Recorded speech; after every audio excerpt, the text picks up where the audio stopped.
아버지 어머니 많이 많이 사랑합니다. 이 말을 네 글자로 줄이면 답은 무엇일까? 답을 자막으로 보여드리겠습니다. 계좌이체입니다. 아버지 어머니 많이 사랑합니다를 네 자로 줄이면 계좌이체입니다, 여러분. 어버이날이 5월 8일 수요일입니다. 그러니까 주중에 계좌이체하시기를 축복합니다. 현금으로 드려도 되냐고 허락입니다. 예, 더 좋아하실 겁니다. 얼마 드리면 되냐고요? 많이 드리면 드릴수록 좋아하실 겁니다. 부모님도 다 필요가 있기 때문에 그렇습니다. 모든 사람은 필요가 있기 마련입니다. 이 땅을 사는 동안에 모든 인생은 필요가 있습니다. 먹어야 합니다. 입어야 합니다. 특별히 먹는 것은 인간의 존립을 위한 기본이라고 말할 수 있습니다. 입는 것은 우리가 대충 입어도 됩니다. 가리면 되니까. 그러나 먹는 것은 빼먹을 수 없습니다. 우리가 곡기를 딱 끊는 순간 내가 죽음을 선택하는 것과 동일한 행동이 되는 것입니다. 사람이 살아있는 한 꼭 해야 되는 것이 있는데 그것은 먹어야 합니다. 그래서 오늘 첫 번째 주제는 먹이시는 예수님. 시작. 부활의 예수님이 제자들을 아침 식사로 초대하십니다.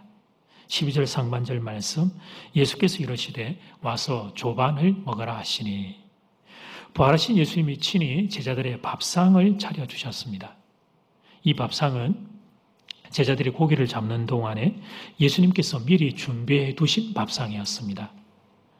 베드로가 잡은 물고기를 가져오기 전에 오늘 본문을 보면 이미 숯불 위에 생선이 놓여 있었고 떡도 함께 준비되어 있었습니다. 9절 말씀, 제자들이 육지에 올라 보니 숯불이 있는데 그 위에 생선도 놓였고 떡도 있더라. 그러니까 여러분, 예수님이 직접 숯불을 피우셨다는 의미입니다. 마른 나무 가지를 모아다가 후 그렇게 바람을 불어넣어 불을 피우고 생선을 앞뒤로 뒤집어가며 구우신 겁니다. 예수님께서 제자들을 위하여 그렇게 직접 아침 식사를 준비해 주신 것입니다. 최근에 한국의 캠핑 문화가 급속도로 발전하고 있습니다. 여러분들 중에도 가정에 캠핑 도구 갖추신 분들이 있을 겁니다. 젊은 세대로 내려갈수록 이런 문화는 더 많이 유행하는 것으로 보입니다. 저도 캠핑을 이렇게 싫어하거나 그러지는 않는데 좋아하는데 갈 시간이 없습니다. 이건 좀 정직하게 표현하자면 게을러서 잘 못 갑니다. 캠핑 도구 준비, 그 이전에 예약해야 되죠. 캠핑 도구 준비하고 가면 텐트를 치고 또 불 펴고 이 일련의 과정을 감당할 정도로 제가 부지런하지를 못합니다. 그래서 저는 사실 별로 이렇게 재미없는 빵점짜리 가장입니다만 제가 이 이야기를 들려드리는 건 여러분 그런데 말이에요. 예수님이 제자들을 위하여 아침 식사를 준비하신 것입니다. 제자들을 먹여야 되겠다는 겁니다. 일단 먹여야 되겠다는 것입니다. 예수님 부탁하셨던 부탁은 잊어버리고 디베랴 호수에서 물고기나 잡고 있는 이 철부지 제자들 혼을 내도 아쉬울 판인데 근데 예수님은 일단 제자들을 먹여야 되겠다는 것입니다. 아이고 이 녀석들이 오죽 마음이 힘들면 여기 와서 이렇게 물고기나 잡고 있을까? 그 제자들의 깊은 마음, 그들의 그 허망하고 무너져 있는 그들의 쓸쓸한 마음을 주님이 헤아려 주신 겁니다. 그러니까 여러분 예수님은 제자들을 대할 때 비즈니스로만 대한 것이 아닙니다. 사람으로 대해 주셨습니다. 자녀들로 대해 주셨습니다. 부활의 주님을 목격했지만 제자들은 그것만으로도 충분치 못했습니다. 그래서 디베랴 호수에 와서 방황하고 있던 제자들, 그들의 그 무너진 마음을 이해해 주신 겁니다. 그리고 그 지친 몸과 마음의 회복을 위하여 예수님께서 먼저 제자들을 먹이십니다. 밤새 일하느라 공고한 그들의 육신을 챙겨주십니다. 저는 이런 예수님이 참 좋습니다. 일로만 우리를 대하지 않는 예수님, 사람으로 우리를 대해주시는 예수님, 이 예수님이 저는 참 좋습니다. 세상을 살면서 우리가 만나는 대부분의 만남의 자리는 비즈니스입니다. 비용만큼 일을 하면 고용이 되고 비용만큼 일을 못하면 퇴출되는 것, 그것이 이 세상의 우리들의 대부분의 삶의 자리입니다. 사실 현실적으로는 어쩔 수 없는 부분이기는 합니다. 우리가 피고용자가 아니라 고용주의 입장에 되어보면 이건 단박에 알게 됩니다. 무엇을 하든지 이익을 남겨야 하는데 그런데 여러분, 비용이 이익보다 더 크게 될 때는 어쩔 수 없이 비용을 줄여야 하기 때문에 그렇습니다. 그러므로 혹시 이 세상살이를 하며 어떤 직장이나 회사에서 이런 안타까운 일을 당했다면 나만 그런 어려움을 당했다 생각하지 말고 현실 세상에서 이건 어쩔 수 없는 일들로 여러분들의 마음들에게 좀 위로가 되기를 바랍니다. 그런데 이 이야기를 들려드리는 것은 그런데 말이죠. 우리 예수님은 우리를 대할 때 비용으로 대하지 않는다는 것입니다. 우리가 얼마나 쓸모가 있느냐 그런 것을 숫자화하고 수치화해서 대하지 않는다는 것입니다. 우리를 있는 그대로 그냥 있는 모습 이대로 대해 주십니다. 그리고 우리를 먹이기를 원하십니다. 이 땅을 살아가는 동안 필요한 양식 주기를 원하십니다. 이분이 나의 주 예수 그리스도 우리 주님이십니다. 믿으시면 아멘. 라디오 방송에서 들은 이야기 한 토막입니다. 한 여성 주부가 올린 글입니다. 저의 시아버지께서 은퇴를 하셨습니다. 그런데 채 몇 달 쉬지도 않으시고 또 일을 하십니다. 경비를 하게 되었습니다. 밤을 새워야 되는 일이기에 걱정을 했더니 아버님이 이렇게 대답하십니다. 얘야, 아무 걱정하지 마라. 이 애비가 다 알아서 할 테니까 너희를 너무 걱정 안 해도 된다. 그래도 아버님 걱정이 되어서 그 일터는 어떤지, 경비 서시는 그 자그마한 공간은 그래도 있을 만한지 너무 걱정이 되어서 어느 날 아버님 계시는 일터로 깜짝 방문을 했습니다. 아버님께서 저의 서프라이즈에 정말 깜짝 놀라셨습니다. 아이고야, 너도 직장 생활하는 사람이 힘들 텐데 여기는 왜 찾아왔니? 그때 아버님을 위해 내가 싸갔던 도시락을 이렇게 조용히 내어드렸습니다.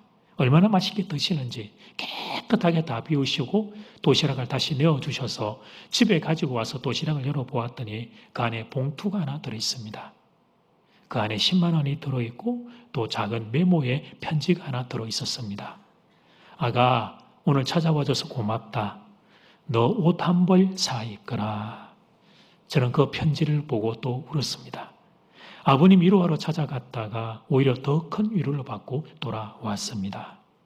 사랑하는 여러분, 예수님이 이런 분이십니다. 자식을 먹이시는 부모님과 같은 분, 예수님이 바로 그런 분이십니다. 오늘 본문의 디베랴 호수는 성경의 많은 이름으로 우리가 보는 곳은 갈릴리 호수, 또는 바다라고 불려지는 곳이죠.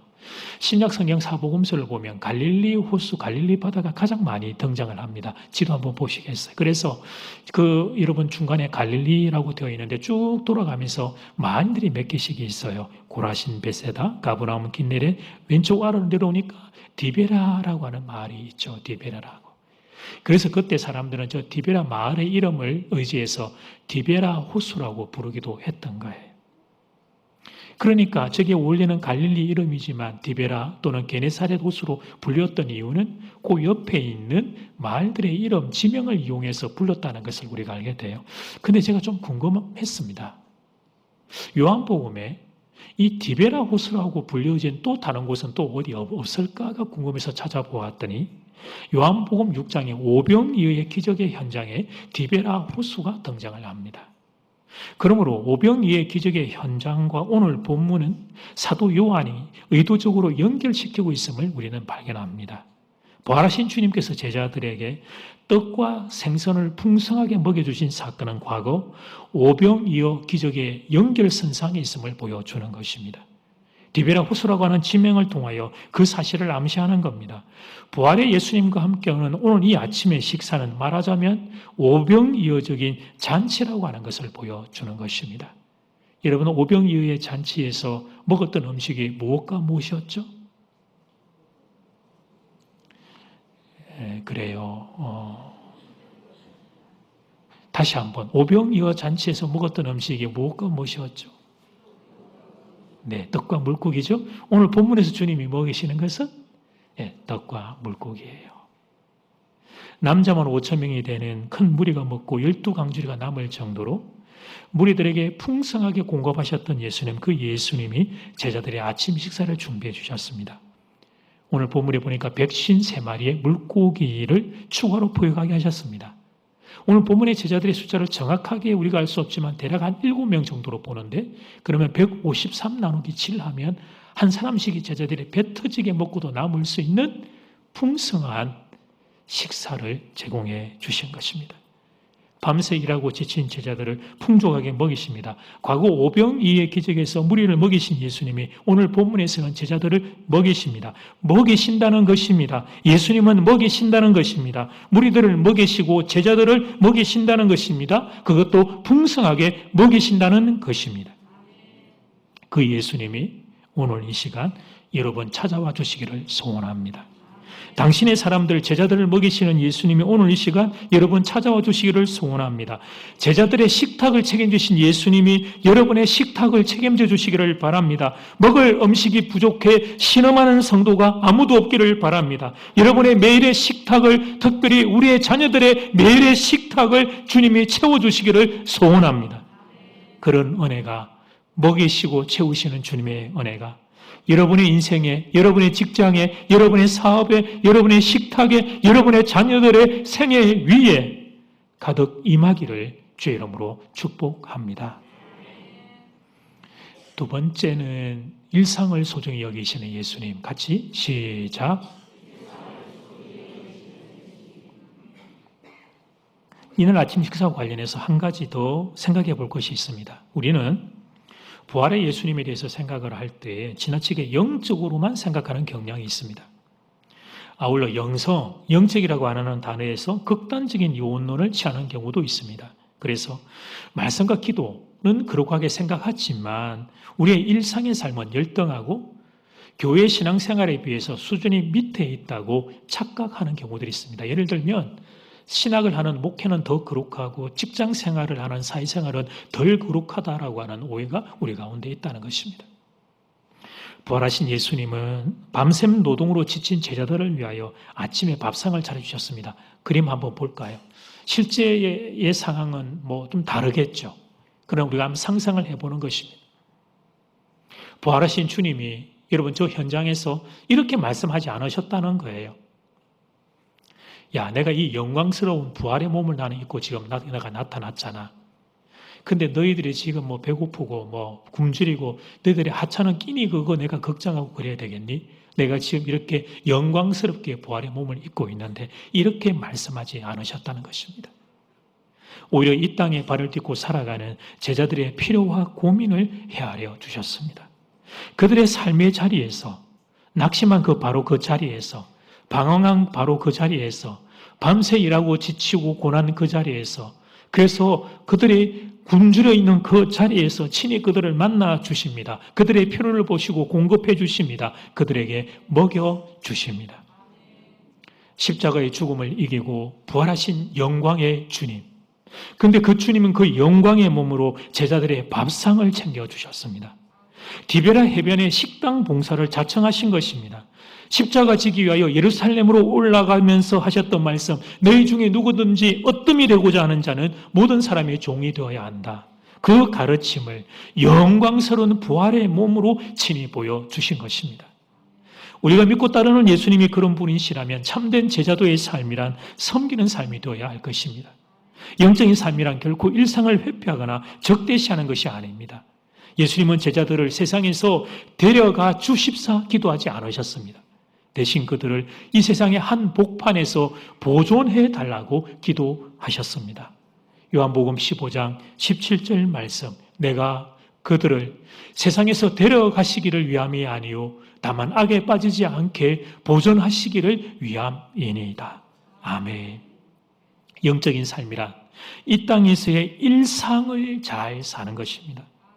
물론 말씀과 기도가 영적인 삶이라는 것은 당연한 일입니다. 그런데 거기에 더하여 이 땅에서 우리들의 일상을 잘 사는 것입니다. 잘 산다는 것은 말씀의 교훈을 따라 사는 것을 의미합니다. 오늘 본문에 예수님에게서 보이는 겸손과 섬김의 모습으로 사는 것입니다. 그것이 영적인 삶이 되는 것입니다.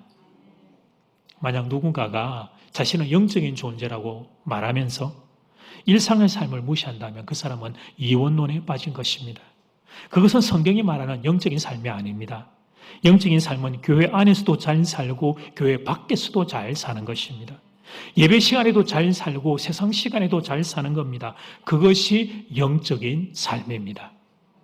사랑하는 여러분, 신앙이 좋다는 것, 뭘 어떻게 하는 걸 신앙이 좋다고 말하는 걸까요? 일단 교회 안에서 신실하게 예배드리고 충성스럽게 봉사하는 것을 보고 신앙이 좋다고 말할 수 있습니다. 그런데 거기서 원 스텝, 한 걸음 더 나아가야 합니다. 가정에서 좋은 남편과 아내가 되어야 합니다. 좋은 부모와 자녀가 되어야 합니다. 사회에서 좋은 시민이 되어야 합니다. 이 모든 것을 통칭해서 종합해서 신앙이 좋다고 말하는 것입니다. 교회 안에서 신앙이 좋다고 좀 칭찬을 듣는 이들 중에 안타까운 이들이 있습니다. 일상에서 눈살을 찌푸리게 하는 사람들이 있습니다. 이웃에게 막말을 일삼습니다. 음담패스를 즐깁니다. 힘없는 사람을 쥐잡듯이 합니다. 교통법규를 가볍게 무시합니다. 내게 조금 힘과 권력이 있다고 세상에서는 마치 이렇게 살아야 잘 사는 것처럼 그렇게 자랑하듯이 삽니다. 사랑하는 여러분, 이런 삶을 영적인 삶이라고 말할 수 있을까요? 그렇다면 이런 반대로 교회에서 별로인 사람들은 세상에서 어떨까요? 지금까지 목회 경우로 놓고 보면 밖에서도 별로일 가능성이 높습니다. 교회에서조차 신실하지 못하다면 세상에서는 말할 것도 없기 때문입니다. 그러므로 오늘 말씀은 교회 생활은 의미가 없다, 이런 말씀 드리는 게 아닙니다. 교회 생활 중요합니다. 교회에서부터 신앙이 시작되는 것입니다. 교회 생활은 신앙의 기초입니다. 그런데 여기서 한 걸음 더 나아가는 것입니다. 교회에서만 좋은 성도가 아니라 일상에서도 성도처럼 사는 것입니다. 가정에서 좋은 가정의 일원이 되는 것입니다. 사회에서 좋은 시민이 되는 것입니다. 교회에서는 업적을 좀 남겼는데 일상에서 눈살을 찌푸리게 하는 사람이 있다면 그것은 성경이 말하는 영적인 삶이 아니라는 것입니다. 이제 이 대목에서 이런 질문하는 분들이 계실 겁니다. 목사님이 설교 들으니까 말은 좋은데 설교를 들으니까 막 숨이 턱턱 막힙니다. 아니, 교회에서, 가정에서, 회사에서 사는 모든 곳에서 그렇게 반듯하게 살면 도대체 나는 막 숨은 언제 한번 쉬어보라는 말입니까? 이런 질문하는 분들이 계실 거예요. 좋은 질문입니다. 우리 교회 교우들은 착한 성도님들이 많으셔서 이런 고민할 자격이 있다고 이 연사가 외치는 바입니다. 그래서 인간적인 지혜는 필요합니다. 여러분이 숨 쉴 수 있는 탈출구는 만들어야 합니다. 양보하며 살려면, 참고 살려면, 항상 그렇게 하려면 어디선가는 좀 숨을 쉴 수 있는 탈출구가 있어야 합니다. 그런 의미에서 좋은 취미를 가지시기를 권합니다. 운동을 할 수 있으면 더 좋은 일입니다. 운동을 통해서 여러분의 몸과 마음에 그런 답답함들, 참고 양보해야 하기에 꾹 눌러놓았던 것들을 분출할 수 있기를 바랍니다. 성도로 살아야 되는 여러분의 고충을 제가 지금 충분히 이해하며 말씀을 드리는 것입니다. 그러나 사랑하는 교회 여러분, 정말 쉽지 않은 걸음이라는 걸 제가 알지만 그러나 예수님의 마음은 알아야 한다는 것입니다. 우리가 일상도 신실하게 사는 사람 되기를 원하는 예수님의 마음은 알아야 한다는 것입니다. 제가 외부 활동을 하는 중에 부산대학교의 교수님들 몇 분과 함께 이렇게 조우를 하게 되었습니다. 제 소개를 자연스럽게 저 장전제일교회 섬기고 있는 안종대 목사입니다. 그렇게 제 소개를 했더니 처음 뵙는 교수님 한 분께서 아는 척을 하셨습니다. 아, 장전제일교회 목사님이십니까? 제가 거기 제가 아는 권사님이 한 분 계십니다. 그러시는 거예요. 그래서 제가 그럼 이름을 말씀하시는데 저희 교회 권사님이 맞으셔요. 노 권사님이 맞으셔요. 그래서 너무 반가워서 근데 어떻게 아십니까? 그랬더니 그 교수님이 대학생 때 본인이 하숙을 하셨는데 그 권사님 댁에서 하숙을 이제 하셔서 아신다고 이야기를 하시는 거예요. 근데 그 뒤에 잠깐 제가 고민이 됐어요. 그 뒤에 교수님이 어떤 이야기를 할까? 맨날 반찬은 좀 해주고 빨래는 하나도 안 해주고 그래서 내가 아이고야 내가 그래서 나 교회 안 갔습니다. 이 이야기하면 어떡할까? 아이고 내가 뭐라고 이렇게 또 위로를 해드릴까 생각하고 있는데 정반대의 말씀을 하셨어요.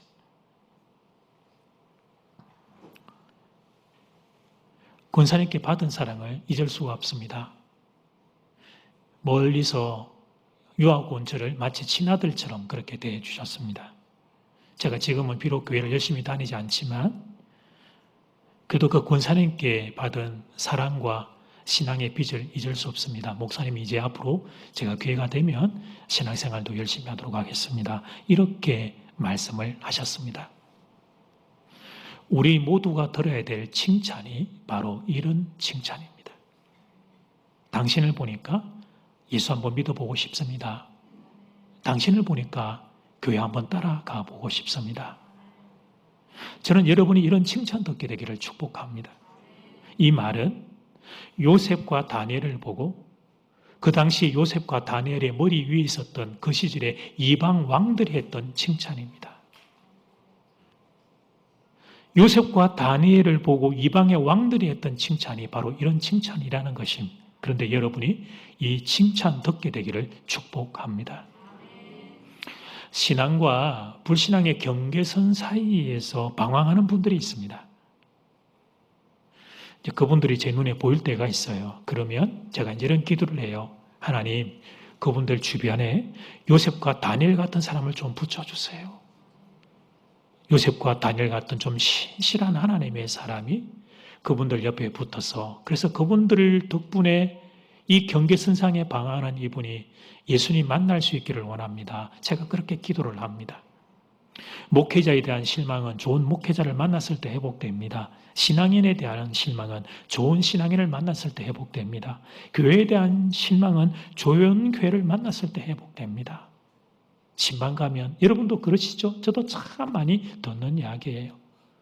어디에 있을 때 상처받고 그랬는데 장전제일교회 오니까 너무 착하고 좋은 성도님들 계셔서 그래서 제가 신앙생활 다시 시작하게 되었다는 이야기를 종종 듣습니다.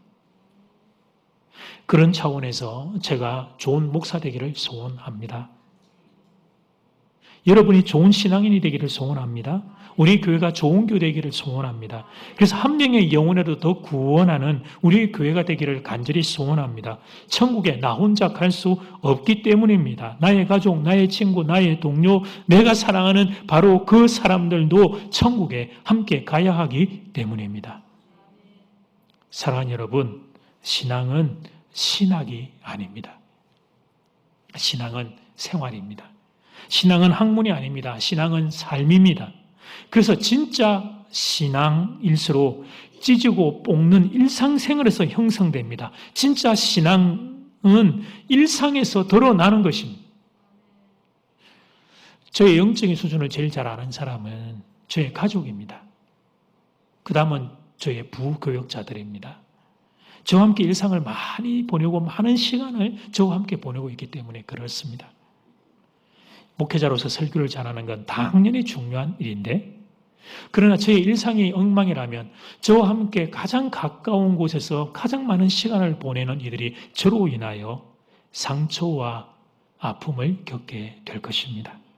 혹시 교우들 중에 저의 부족함으로 인하여 아픔을 겪은 분들이 있다면 이 시간에 여러분에게 용서를 구합니다. 여러분, 예배 시간에 회중석을 이렇게 바라보면 마음이 설렐 때가 있습니다. 아내의 손에 이끌려서 교회 오신 남편이 보일 때가 있습니다. 또 부모의 손에 이끌려서 교회 오신 자녀를 제가 볼 때가 있습니다.